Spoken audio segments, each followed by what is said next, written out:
Madaling magmahal ang isang magulang. Pero, paano kung ikaw ang dahilan kung bakit nawalan ng mahal sa buhay ang batang tinuring mong anak? Aamin ka ba o itatago na lang ang katotohanan? Magandang gabi sa inyong lahat. Unang beses ko pong isinulat ang aking buhay at nawa ay matulungan niyo ako lalo na at mabigat ang aking lihim. Itago nyo na lamang po ako sa aking pangalan bilang Leo. Kasalukuyang nasa 40 anyos na. May asawa ako at itatago ko na lang din siya sa pangalang Karing. Sa mga tagapakinig mo, alam kong di ka panipaniwala na isa ako sa mga nilalang na kinakatakutan nyo, ang aswang. Pero hindi ko po iyon itatago dahil isa yon sa dahilan kung bakit ako sumulat sa inyo, Sir Gimbal. Nagsimula iyon sa isang bagay na alam kong hindi ko pagsisisihan. Matagal-tagal na rin kaming naghanda para sa isang gabing aming pinaghandaan. Leo, handa na ang ating mga kalahi. Sasama ba tayo? Sa dami ng napatay na kalahi ng mag-asawang albularyo na yon, hindi ako pwedeng hindi makaganti sa kanila. Kung ganun ang gusto mo, sasama din ako bilang ganti sa ilan nating kasamahan na namatay. Kung ganun, maghanda ka na at lulusob na tayo. Tahimik ang gabi noon. At gaya nga ng aming mga plano ay nagsimula na kaming magsitakbuhan sa ilalim ng kadiliman ng kagubatan. Tanaw namin ang ilaw ng mga bahay sa Baryo Balayan. Ang lugar kung saan matatapos ang matagal naming inaasam, ang patayin ang mag-asawa. Karing, kapag nagsimula na ang laban, wala nang atrasan. Pangil sa pangil ang ating gagawin. Matapang kong sabi habang nakatingin ako sa aking asawa na naghanda naman para sa pagsalakay. Alam ko, Leo, hindi tayo pumunta rito para hindi mangyari ang plano. Sabi naman niya na tinigil ang kanyang ginagawa. Alam ko na galit si Karing dahil itong mag-asawang albularyo ang dahilan kung bakit nawalan kami ng supling. 2 buwang buntis siya noong nakalaban niya si Ising at si Lando. Medyo nahirapan siya dahil sa masela ng kanyang pagbubuntis. Kaya naman, simula noong nakunan siya ay hindi ko na muna siya inobliga na umalis sa bahay. Pero mag-iingat ka. 3 buwan ng tahimik ang mag-asawang iyon. Baka naghahanda sila para sa malaking gulo na gagawin nila sa ating mga kalahi. Agad ko ngang bilin sa kanya.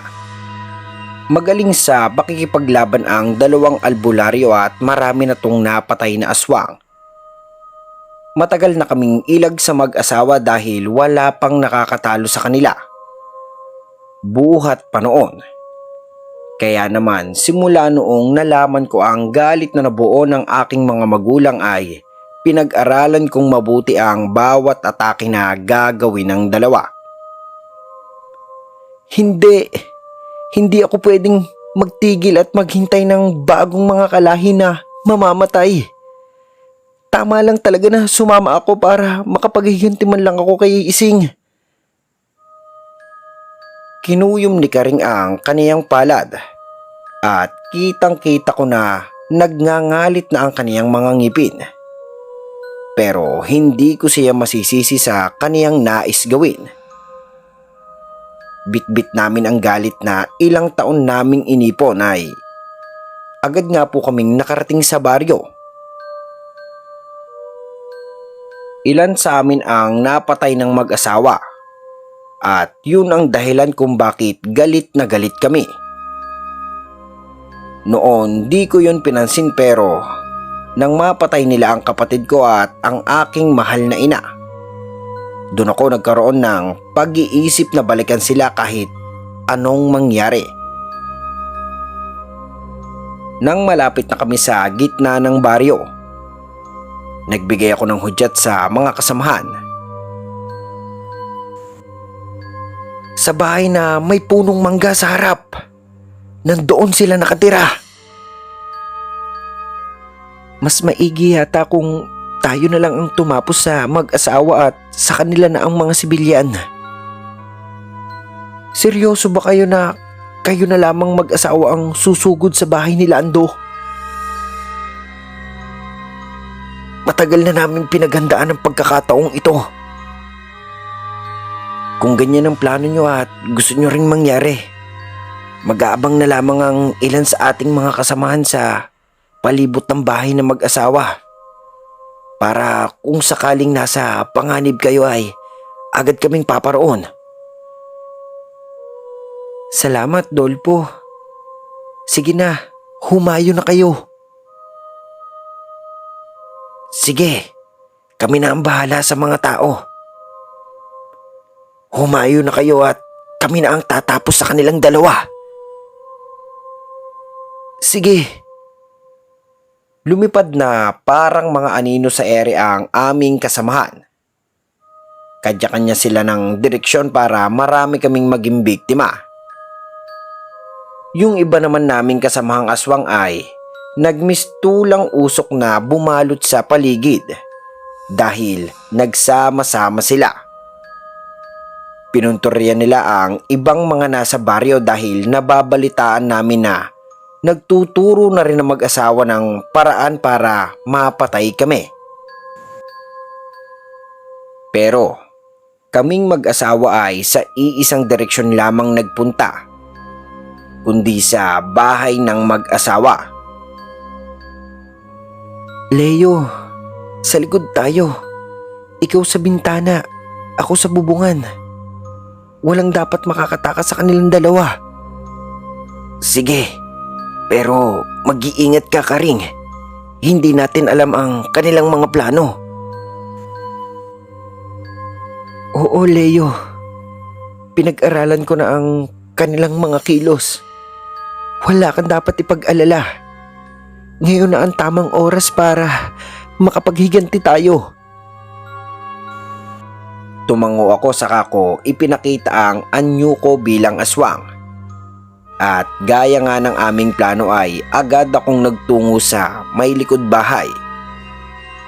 Sa totoo lang, ay mahirap makapasok lalo na at puno ng pangontra ang buong paligid. Tumambad sa amin ang dalawang mag-asawa. Ang mag-asawang albularyo na aming pakay.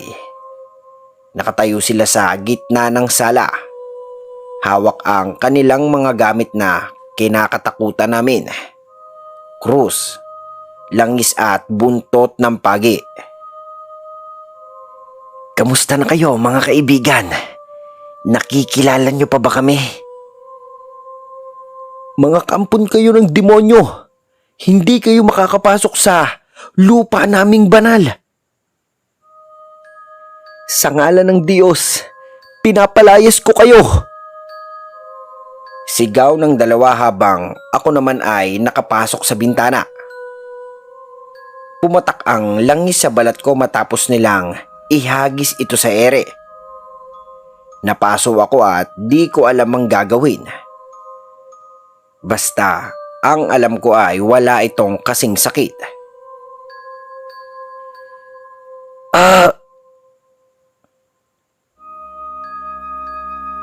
Ising, katapusan mo na. Ako ang bangungot ng bawat albularyo sa baryo nyo. Pumikit sa Ising saglit. Pinanatili ang lakas ng loob. Hawak niya ang isang lumang anting-anting na kumikislap ng kaunting liwanag. Alam ko na sa mga oras na iyon ay wala na kaming magawa kung magagamit niya sa amin ang kanilang kakayahan. Walang puwang sa mundong ito ang mga halimaw na katulad mo, Karing. Hindi mo madidiliman ang liwanag ng katotohanan. Pero kahit na ganon, ay sumugod pa rin si Karing na ubod ng bilis. Tinangkang lapain si Ising. Ngunit mabilis ring bumunot ng buntot ang pagi ang albularyo at hinarang ang atake. Napatelapon si Karing kaya naman nagkaroon ako ng tapang na sumugod muli. Lahat kayo, sinira niyo ang buhay ko. Kayo ang tunay na halimaw. Wala akong sinisira sa iyo. Kayo ang gumulo sa tahimik naming lugar. Matapos ng sagutan nila ay saka nga sila nagtagisa ng lakas. Tumalon si Karing sa papunta kay Ising, na noon ay nakahanda naman ang kanyang panlaban. Hindi mo ako kayang talunin. Katapusan mo na. Habang abala naman po si Ising ay doon ako nakakuha ng pagkakataon. Gumapang ako sa sahig. Umikot. Sinunggaban ko siya.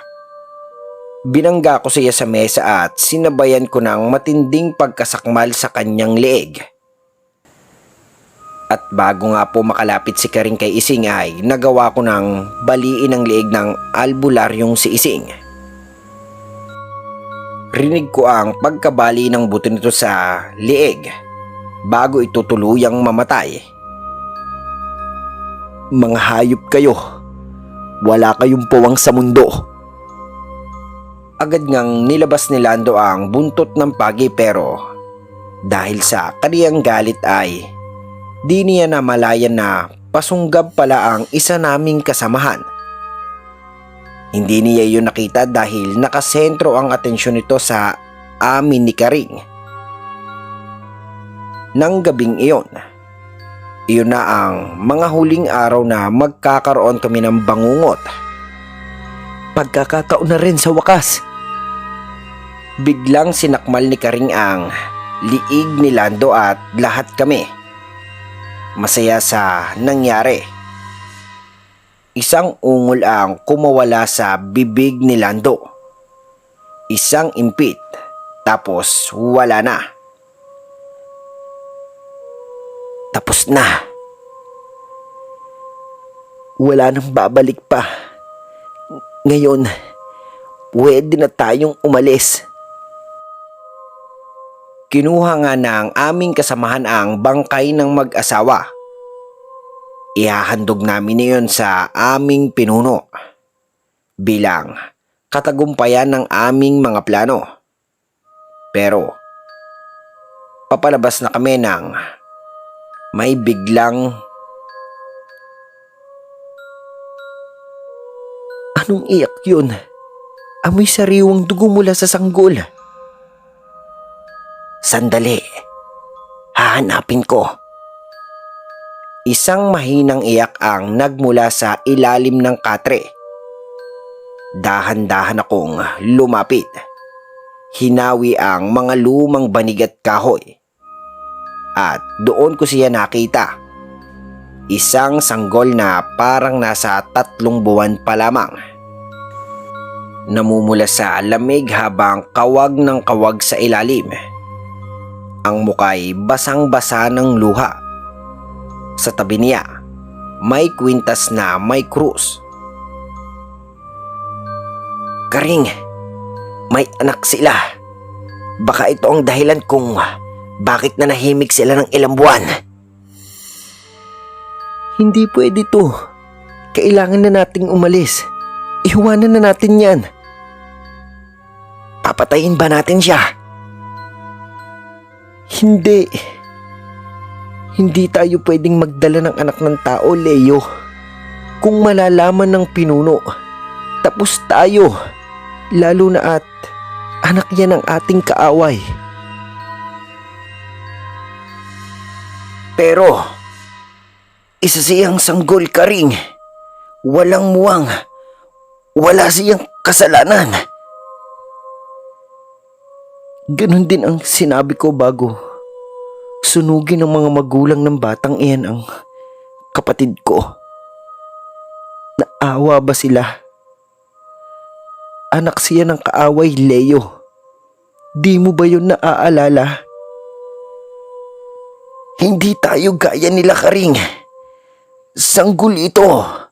Wala siyang alam sa kasalanan ng mga magulang niya. Tahimik lang na tumingin si Karing sa akin. Alam kong may malaking pinagdadaanan siya. Nakatingin lang kami sa batang umiiyak. Karing, ako na ang bahala. Ako na ang mananagot. Basta, iligtas lang natin siya. Minsan na rin tayong nawala ng anak. At itong bata na ito, tayo ang magiging magulang niya. Nagpapatawa ka ba, Leo? Itong gagawin mo ang magiging simula ng kapahamakan natin. Sigurado ka ba? Oo, Karing. Dahil sa unang pagkakataon, nararamdaman ko na hindi lahat ng buhay ay dapat tapusin. Leo, nadala ka lang ng pagiging ama. Pero tandaan mo, sila ang dahilan kung bakit nawala ang anak natin. Alam ko, Karing, pero wala na rin itong mga magulang at tayo ang pumatay doon. Mahirap naman ipagkait pa natin sa bata ang mabuhay sa mundo. Sandali siyang hindi kumibo. Alam ko na nag-iisip rin siya. Hindi naman porket mga aswang kami ay ganon na rin kami kasama. At sa dulo ng kanyang katahimikan, lumapit siya sa sanggol. Dahan-dahan niya itong binuhat. Medyo nag-aalinlangan pa siya sa una pero ginawa pa rin niya. Kung ganito ang mukha ng kapahamakan, sige, payag na ako. Pero ipangako mo sa akin na tayo lang ang makakaalam ng ating ginawa. Kung ganon, itago na natin siya. Paano, Leo? Maaamoy ng ating mga kasamahan ang bata. Pag nangyari yun, baka mapatay tayo ng ating pinuno kung sakaling isuplong tayo. Hindi mangyayari yun. Aalis na tayo sa ating lugar. Alang-alang sa bata. Pero huwag kang mag-alala, Karing. Tayo na ang magulang ng batang ito. At lahat ay gagawin natin para hindi siya mapahamak. At nang gabing iyon ay ako nga lamang po ang bumalik sa aming lugar. Nagpaalam ako sa aming mga kalahi. Mga kasama, total, wala na ang mabigat nating kaaway. Napagpasyahan namin na lumayo muna ni Karing. Bakit naman, Leo? Sobrang tagal mo na sa lugar na ito at marami ka nang naitulong. Pero bakit mo lang naisip yan? Oo nga naman. Ayaw mo bang maging susunod naming pinuno? Matagal na naming itong plano ni Karing. At dahil sa dami na rin ng nawala naming mga kamag-anak sa lugar na ito, napuno na lamang siya ng lungkot kaya minabuti namin na umalis na muna at magtatag ng aming sariling pamilya. Kung ganon, ikaw ang bahala. Magbunga sana ng mabuti ang iyong mga plano. Maraming salamat, pinuno. Hindi na nga po kami bumalik sa pangkat. Mula sa baryo namin, naglakad kami ng 5 araw papalayo sa lugar naming mga aswang. Lumipat kami ng lugar at ang sanggol, pinangalanan naming Elian. Ilang taon na rin ang lumipas at tago pa rin ang aming tunay na pagkatao sa lugar na aming piniling tirahan. 7 taon na rin si Elian at lumaki siyang mabait at marunong sa gawaing bahay. Leo! Oh, bakit? Sa tingin mo ba magiging tulad din siya ng ama niya? Magiging albularyo din kaya ang anak natin? Sabi ni Karing habang nakatingin kay Elian na naglalaro sa labas ng bahay. Hindi mangyayari yun dahil tayo na ang kinalala niyang mga magulang. Pero galing siya sa dugo ng albularyo. Galing siya sa kaaway. Paano kung malaman niya na galing tayo sa kadiliman? Yun ba ang nais mong sabihin? Oo, Leo. Kaya takot na takot akong kunin siya noon. Dahil baka siya rin ang pumatay sa atin balang araw. Basta, ang mahalaga di niya alam ang lahat at hindi na sana niya malaman pa. Pero, Leo, paano kung lumakas siya at matuklasan ng totoo? Kahit anong mangyari, hindi dapat niyang malaman. Tadhana na lang ang makakapagsabi sa kanya. Alam ko na mahirap ang gawin iyon. Napamahal na kami kay Elian at tinuring namin siyang tunay na anak.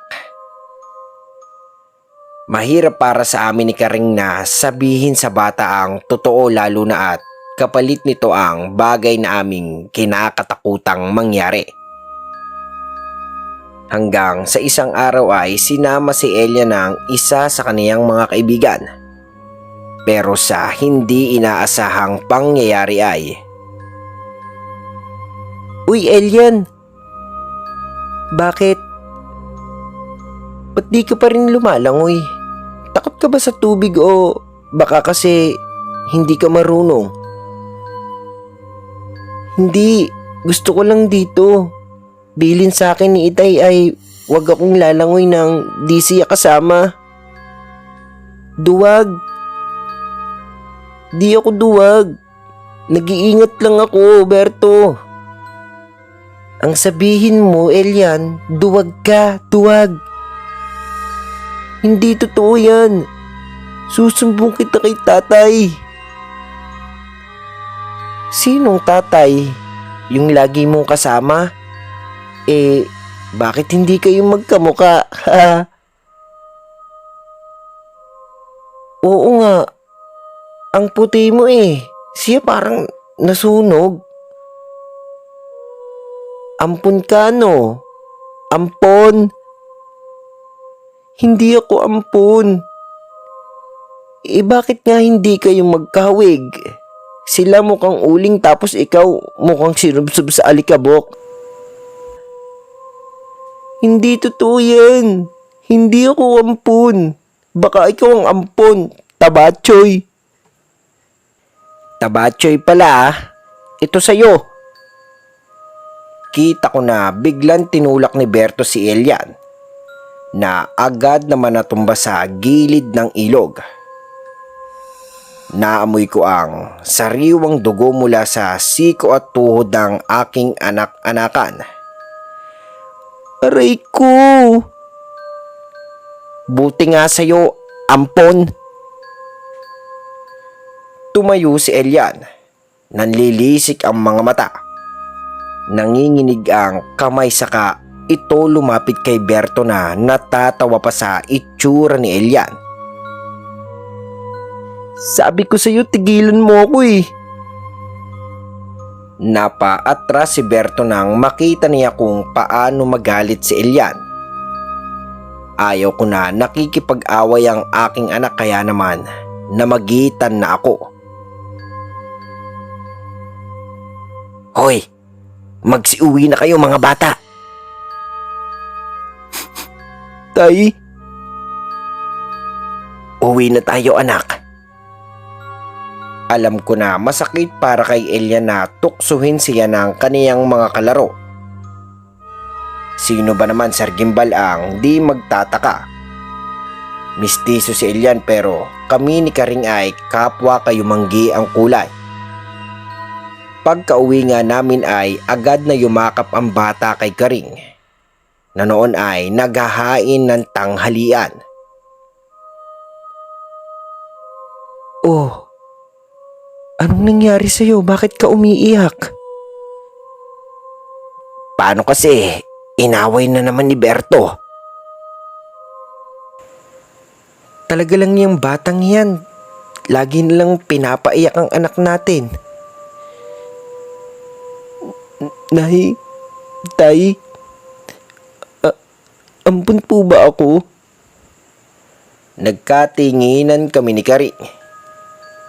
Di ko alam kung ano ang sasabihin ko o anong palusot pa ang aming sasabihin. Bakit mo naman naitanong yan, anak? Dahil ba kay Berto?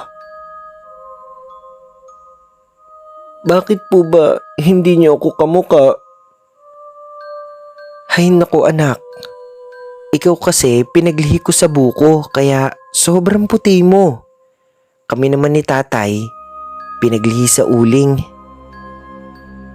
Lihim naman na napangiti si Elian. Pero bakas pa rin sa kaniyang muka ang pag-iyak. Oo nga, Elian anak. Huwag ka na makinig sa mga kalaro mo. Nahihili lamang sila at maputi ka.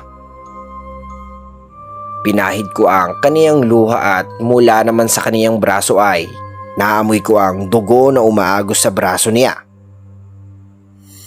Muling nabuhay ang pagiging aswang ko at hindi ko nga namamalaya na tumutulo na pala ang aking laway.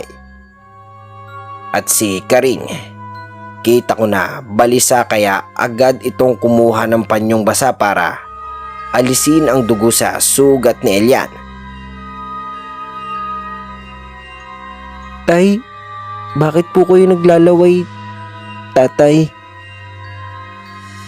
Inosenteng tanong sa akin ng bata. Pinahid ko ang laway na lumabis sa aking labi.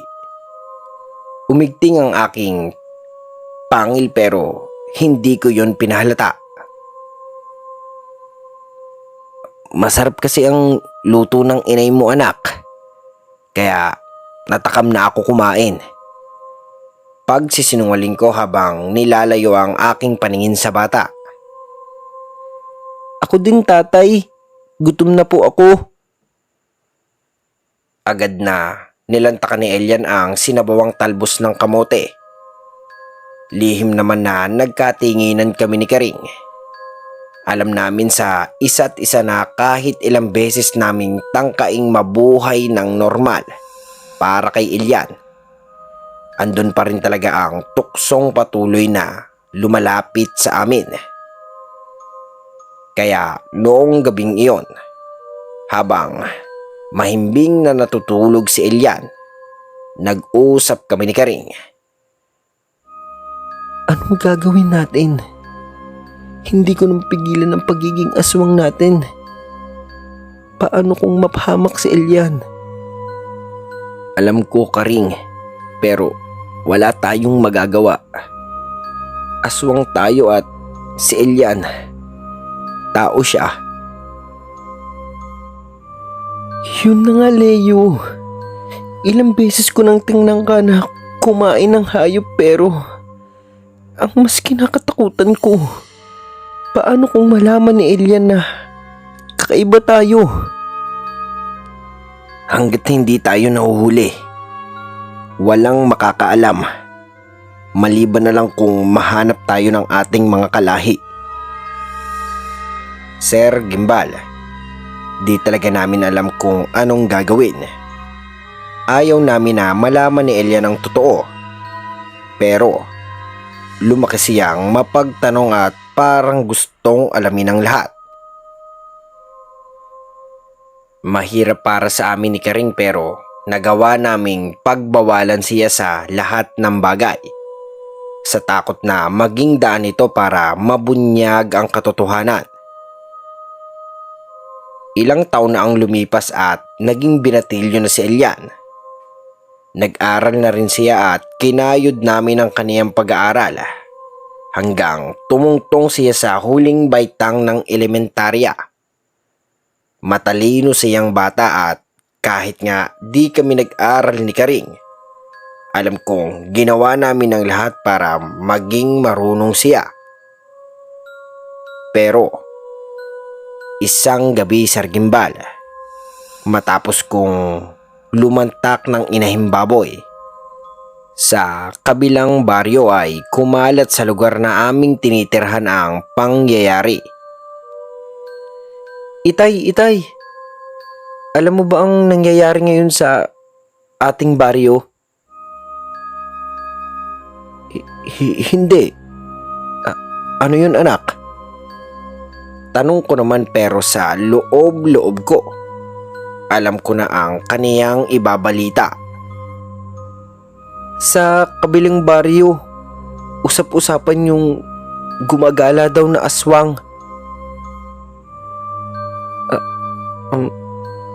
Saan mo naman nasagap yan, anak? Kanina, itay, sa paaralan.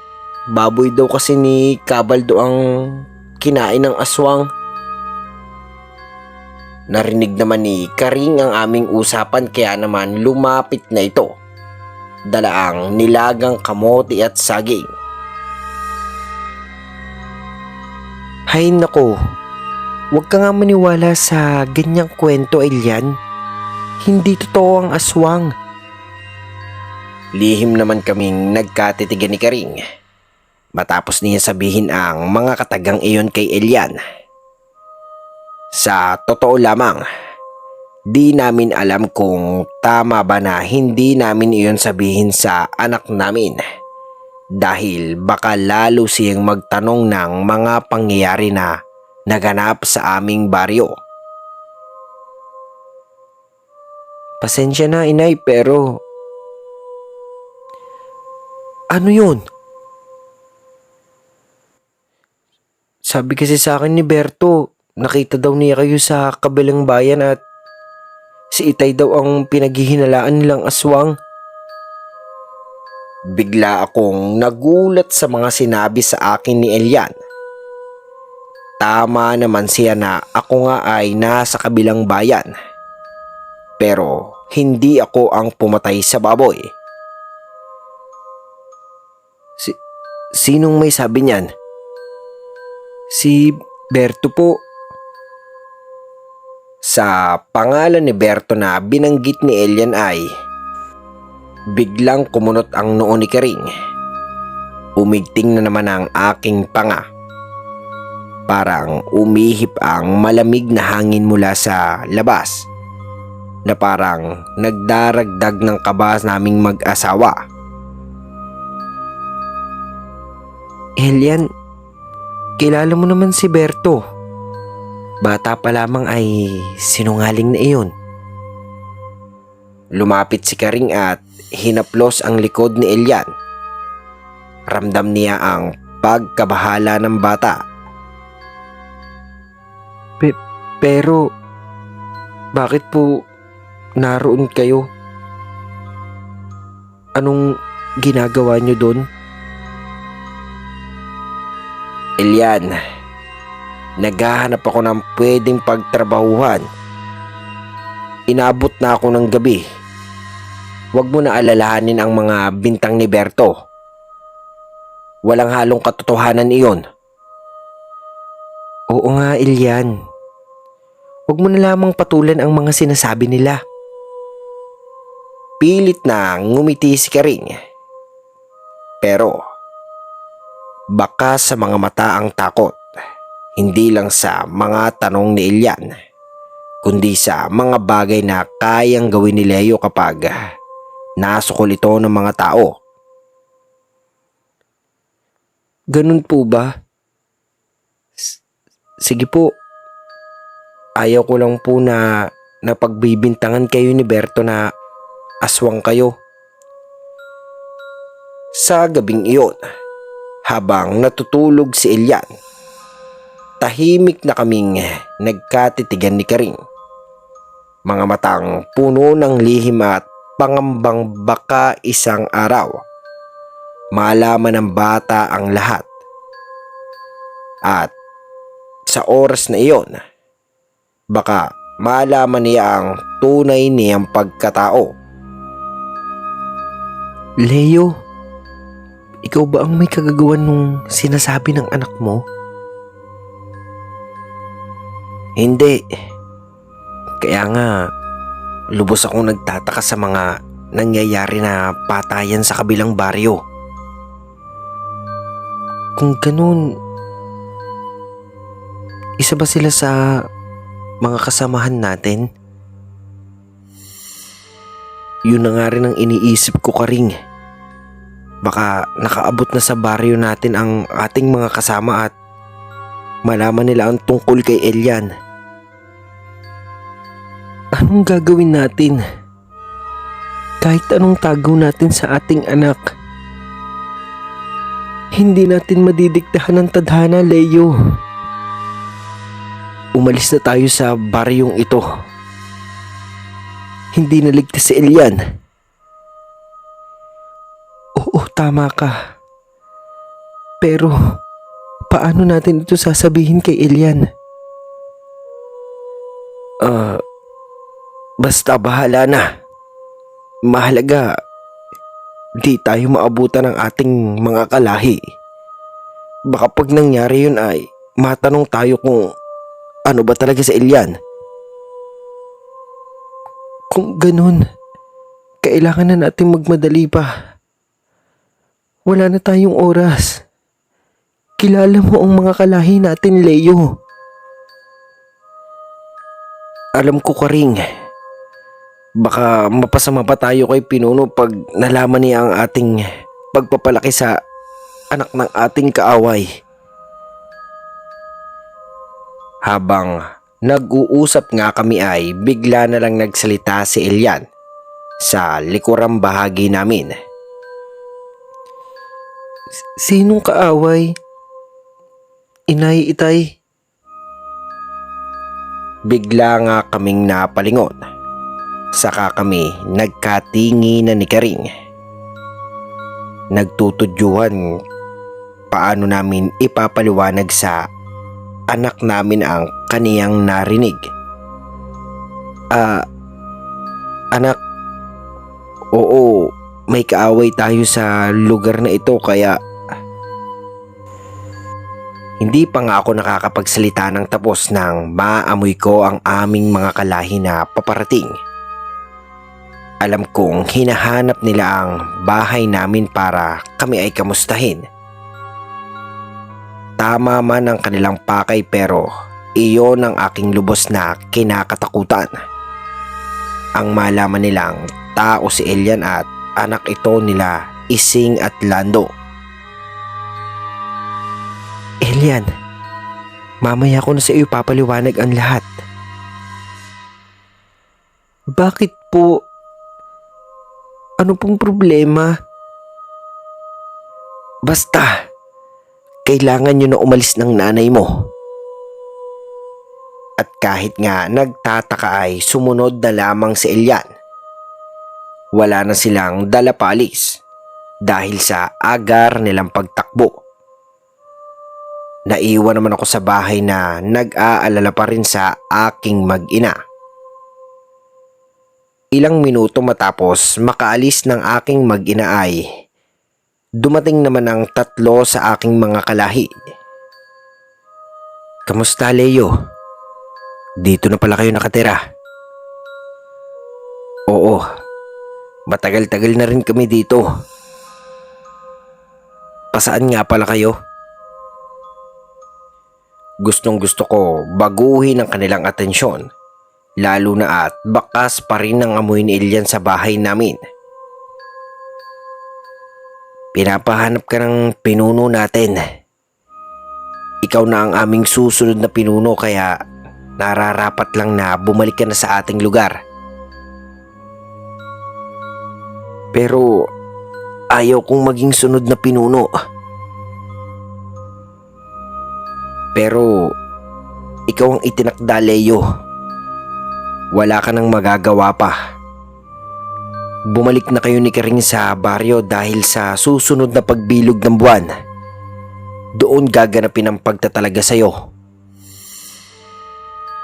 Di ko alam, Sir Gimbal, kung paano ako tatanggi sa alok ng aming pinuno.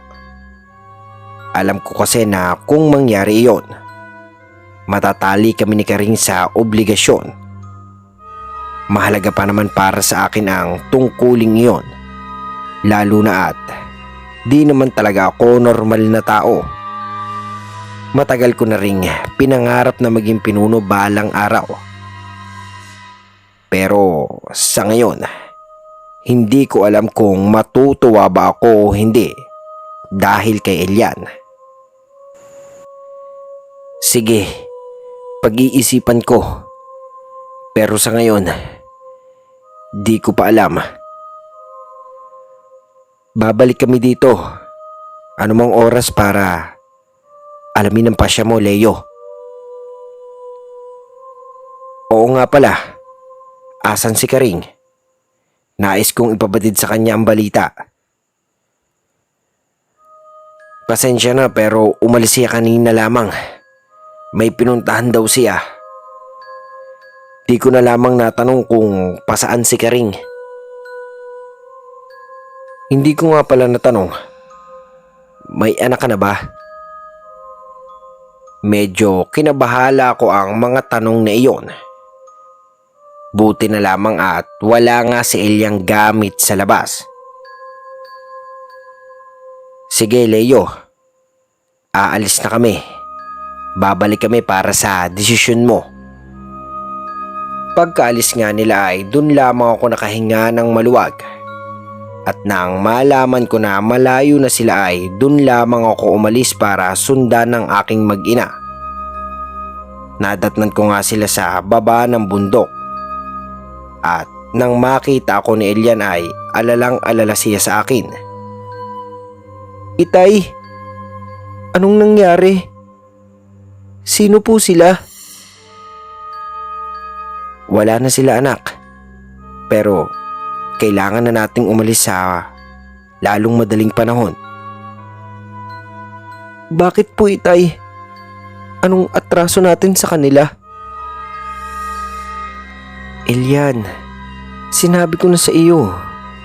Delikado ang buhay natin ngayon. Kailangang umalis tayo sa bahay para sa kaligtasan natin. Tama ang inay mo. Bukas na bukas din. Aalis tayo.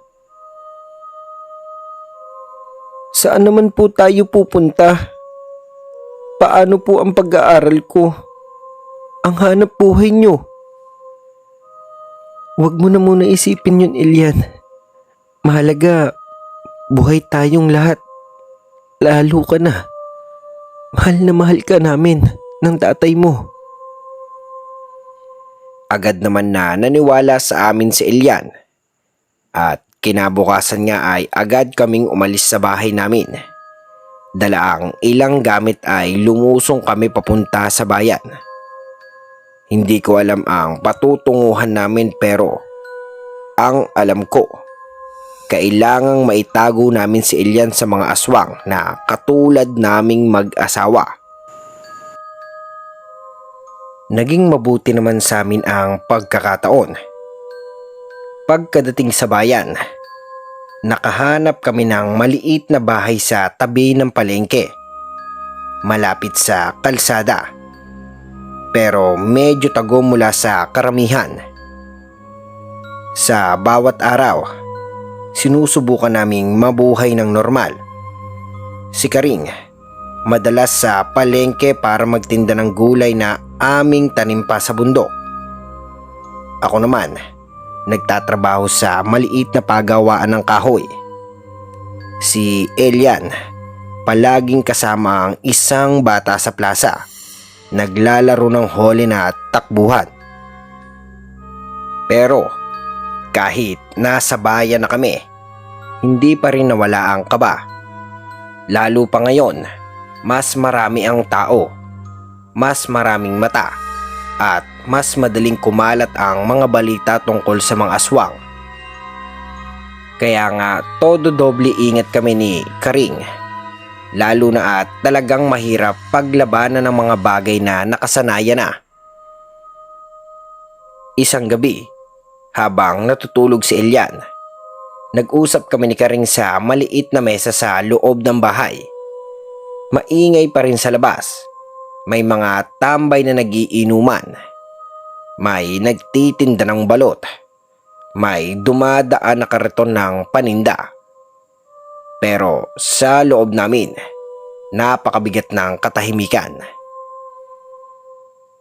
Leo, paano kung matuntun na naman tayo? Bakit di na lang natin sabihin sa kanila ang tungkol kay Elian? Napatingin ako kay Karing. Kita ko sa mga mata niya ang pagod.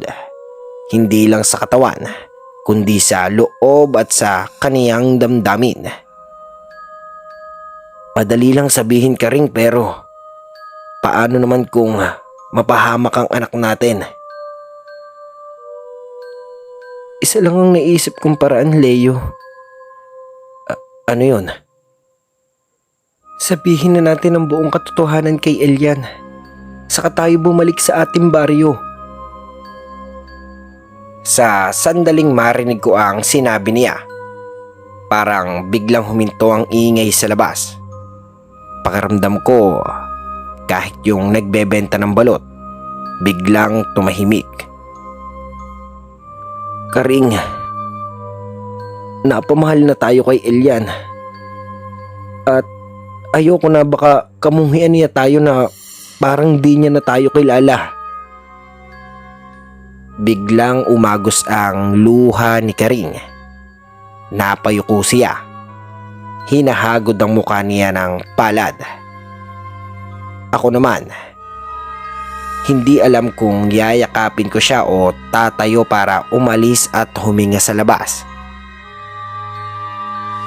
Mas mainam naman na mangyari iyon kaysa naman mamatay siya dahil sa atin.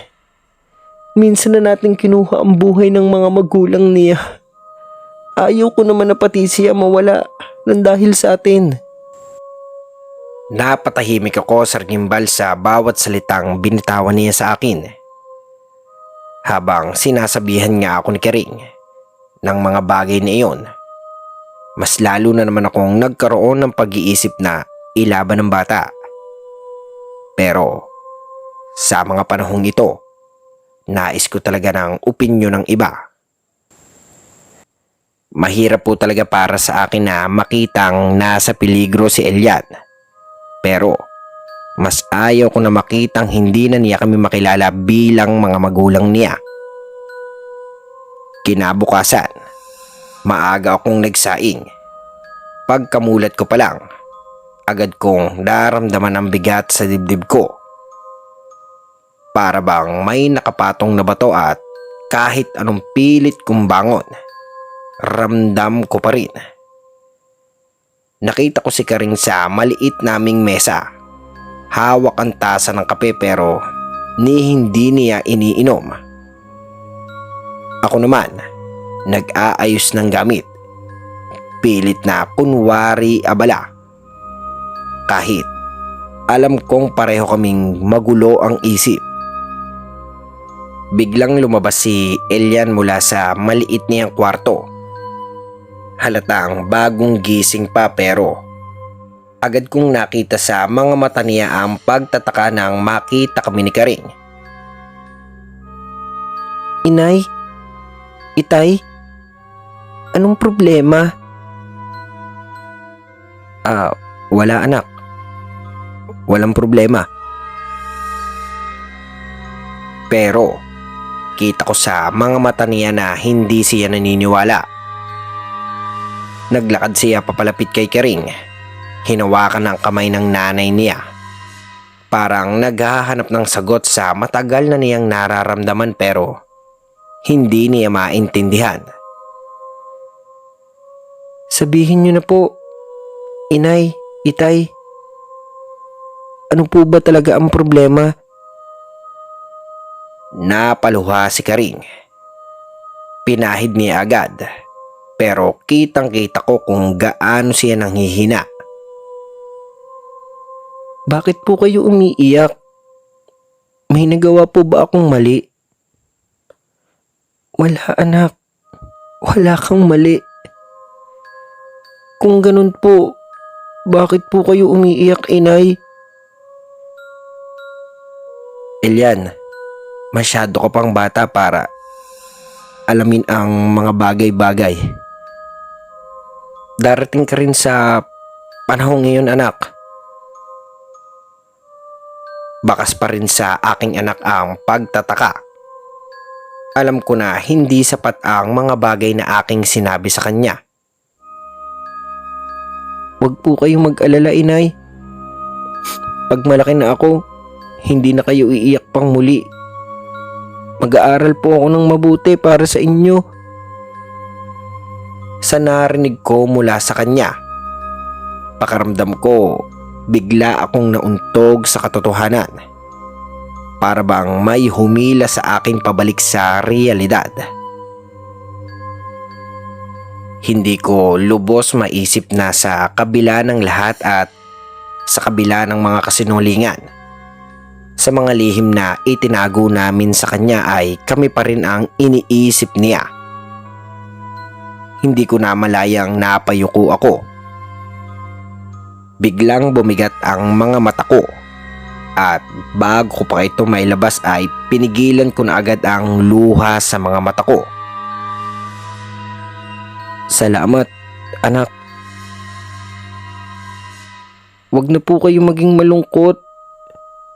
Napatingin ako sa kanya na puno ng halo-halong emosyon na aking nararamdaman.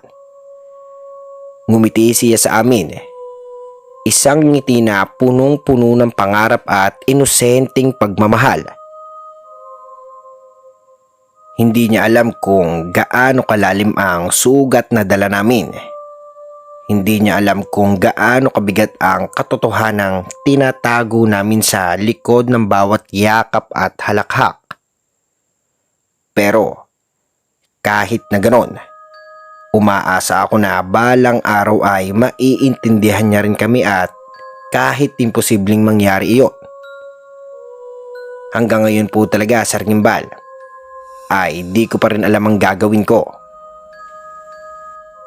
Mahirap sa isang magulang ang magdesisyon at alam yun ng marami, lalo na kung ganito ang sitwasyon ng kagaya sa akin. Pero hanggang ngayon naman po ay sinusubukan pa rin namin ni Kering na mabigyan si Elia ng magandang buhay, malayo sa kinagisnan namin sa bundok. Kaya hanggang maari ay nais ko po talagang ilaban ng batang minsan na ring bumuo sa pamilya namin ni Kering.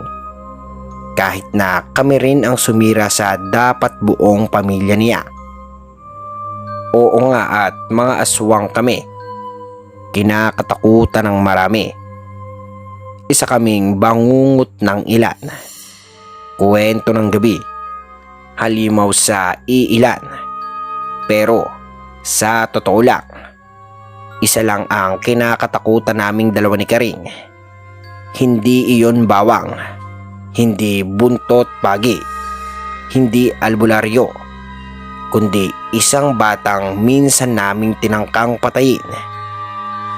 Isang batang inalisan namin ng karapatang makasama ang kaniyang mga totoong magulang, si Elian. Sino ba kami para magdesisyon kung sino ang dapat mabuhay o mamatay? Sino ba kami para kunin ang pagkakataon niyang mahalin at makilala ang tunay niyang mga magulang? Hindi ko alam. Sa totoo lang, hanggang ngayon. Dala ko pa rin ang tanong na iyon sa bawat gabi na hindi ako makatulog. Ang aming ginawa ay dala lamang din ng paghiganti. Nawalan din kami pero ngayon, ayaw na namin mawalan pa. Maliban na hindi agad ipaalam sa kanya ang buong katotohanan. Pero kung ang pagkakamali na ito ang nagbigay sa amin ni Karing ng panibagong dahilan para mabuhay, para muling madama ang pagmamahal, gagawin namin. Kung ito man ang paraan para unti-unting talikuran ang dugo at takot, para unti-unting maging tao. Kahit alam namin na hindi kami tunay na tao, gagawin pa rin namin para kay Ilian. Pero alam ko na darating ang oras. Hindi ko alam kung kailan, pero alam kong malapit na. Hindi lang nakaraan ng kalaban namin sa ngayon, kundi ang mga taong kalahirin namin. Di ko nga po alam kung paano namin gagawin ni Karing na makipagpatentero sa buhay. Pero para sa isang batang bumuo sa amin, gagawin namin ang lahat. Hanggang dito na lamang po sa Sargimbalang aking kwento at nawa ay matulungan niyo ako sa aking pagpapasya. Muli po, maraming salamat. Kayo ba mga kagimbal? Kung kayo ba ang nasa sitwasyon ni Karing at Leo, ay ano ba sa tingin nyo ang tamang dapat gawin? Paki-comment na lang po ng inyong mga sagot at ating babasahin. At kung bago pa lamang po kayo sa aking channel ay mag-subscribe na kayo. At huwag nyo na rin kalimutan i-hit ang notification bell button para maging updated kayo sa mga susunod pa nating mga video.